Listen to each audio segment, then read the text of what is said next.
Ọhaneze ndị ọma, ndị ihe ọma na-adị mma. Anyị apụtakwa ọzọ. Ihe a wụ onyinye onye Igbo. Ya wụ ezigbote nwanne anyị nwoke Ide Aguleri. Aka na-arụ kulele. Aka na-arụ mmanya na-akpọ kulele.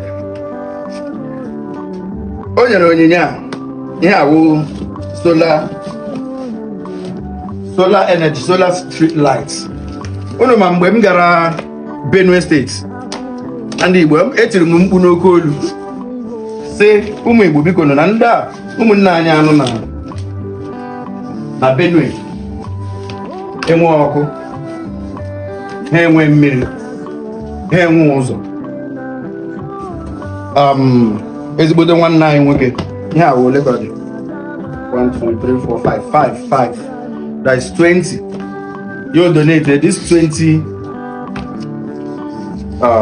solar lamps for streets. At least as a let there be light. I know good ahụ ụzọ enwe ike chọwa ihe ndị ọzọ. Ka ahụ godo ụzọ. N'ike nke Chineke, anyị ma na anyị ga-agbalị chọpụta ga-eji enye ha mmiri. Chọpụta ga-eji enye ha ihe ndị ọzọ. Ụmụ Igbo na-aza oku. Anyị kpọọ ụmụ Igbo oku ha na-aza. So ana m ekele nwanne anyị nwoke Ide Aguleri, CEO Kulele Bitters, na otu ebe o si wee wepụta nka na mmaji kwuru mmaji ndị ọma ya ọ 300 watts and ọ na-achasi ike, and anyị ma na nke a ga-awọk nyere ụmụnne anyị ndị Benue na ndị ọzọ. Maka na ihe anyị na-eme na Unify Igbos na anyị ji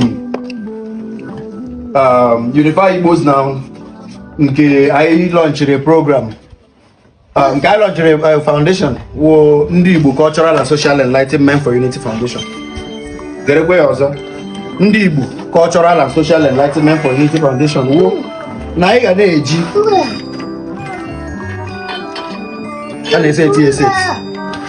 anyị ga na-eji empowerment, culture and charity jiri na-ekpokọsị Igbo ọnụ. Nke a bụ batrị, ọ na-achọsi ike, ọ na-enwuchi ike. Ihe mere ihe a bụ n'ehihie, so ihe a bụ ehihie, ọ chajịcha n'ehihie, n'abalị ya enwe o need generator, need fuel. So ụ na-amarala innovation ndị ọkammụta na-enyekwere nụ anyị aka. So Ide Aguleri, Ide 1 na Aguleri, Aguleri na-agọzi Aguleri ndị ọma, na ndị Igbo niile ana m ekele unu. Ndị Igbo si ebe ha si, ma na-arịọ unu si biko unu ka unu na-atụnyere anyị, ka unu na-etinye, ka unu na-ahaziri anyị ụbọchị, ka unu na-eme ka ihe anyị na-eme na Unify Igbos na ịkpọkọsị Igbo ọnụ ka o nwee ike nwee isi, ka o nwee ike wuru ihe eji ama atụ. Ezi ọbụla eziri anyị ga-eru ahụrụ ọkụ ntị. Ihe anyị na-eme nwoke a, ụmụnne anyị ndị a etinyechara na ebe dị iche iche na-awụ na South East, ebe ahụ a na-akpọ ala Igbo, ka ha hụrụ na ụmụnne ha hụrụ ha n'anya, maka na oge erule.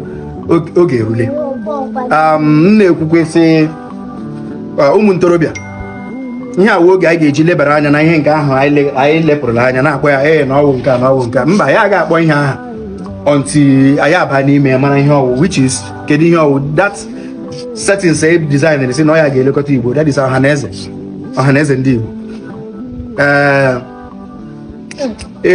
Ọtụtụ oge gara aga anyị ama ihe nọ n'ọhaneze, ịma ihe nọ n'ọhaneze, but ugbu a na anyị na-agwa ụmụ youth, anyị na-agwa ndị ntorobịa si a na-apụta ka anyị legara anya ya, because ọ nwere ike ebe ahụ ka ihe na-eme anyị si but anyị ama omebi ebe ahụ wo, because anyị legharala ya anya, onwe onye ma ihe na-eme ebe ahụ, ya dịka it's not functioning, but this is the time.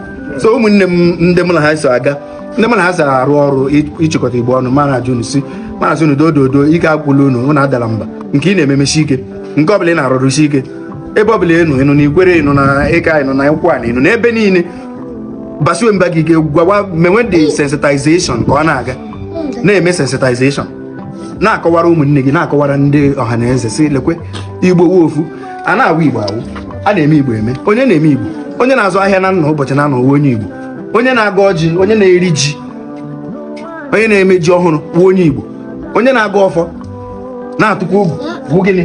Onye Igbo, onye na-eme omenala, onye na-asọ nsọ ala, onye na-eme ihe ahụ. Nsọ ala a na-asọ ebe a na-asọ ya n'Ikwere, nsọ ala a na-asọ ya na Ịka North East, Ịka South, a na-asọ ya n'ụkwụ anyị niile, a na-asọ ya na ndị Igbo nọ na Kogi, a na-asọ ya na ndị Igbo nọ na Benue. Otu ahụ ka o si adị, anyị welite ọja ya gụọrọ Chukwu okike, gụọrọ anyị akpọ ka ihe a na-akpọ God anyị Chukwu, ọya ihe eji mara Igbo, ọya ihe eji eme Igbo. So ịnụ nga ọbụla ịnụ, biko mara na ụmụnne gị ndị Igbo buru ibu, ka anyị jikọta aka ọnụ kpakọ onwe anyị ọnụ. Ma ewerekwa otu aka na-ekele ndị niile na-akwado ndị Igbo Cultural and Social Enlightenment for Unity Foundation, ndị niile na-akwado Igbo Aid, ka anyị jiri Igbo Aid jiri na-enyere onwe anyị aka, na-enyere ụmụnne anyị aka. Ofu onye aga emecha nwe ya, beto ebe ọ na Chineke edile si ngwa gaa akụkọ agamasị mba, no, anyị ga na-aga ije, ọ dịghị ofele. Ide Aguleri jide nke iji na nke ichika na ụmụnne anyị ndị nke m na-akpọ aha ha ya, ndị nke m na-akpọ aha ha, biko ọ ga-adịrị unu niile na mma. Ọkụ unu ga na-akọta ihe buru ibu, ihe unu ga na-achọ, ihe unu pụọ, ihe unu ga-achọta, ihe unu ga-eri, ihe ga-eri unu aga achọta unu. Eji m ofu aka na-agọrọ ugbo niile ọfọ, so ọ ga-adịrị anyị na mma. Ise